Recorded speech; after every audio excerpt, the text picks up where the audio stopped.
Hi guys, welcome to How to Maximize. In this video, I will show you how to activate Aldi SimCard Australia.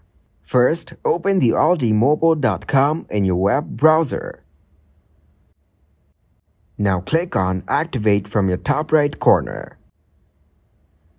Here you can activate your SIM. Click on New Customer with a new service. You can also select other categories if they belong to you.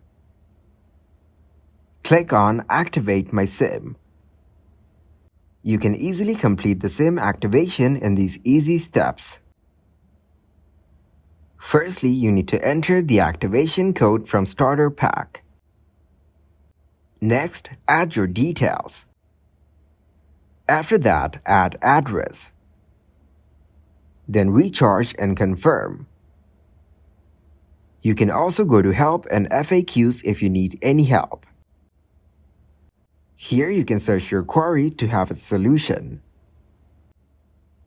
On scrolling down, you'll find their contact details where you can directly contact them. Thanks for watching and please leave a like, subscribe and share.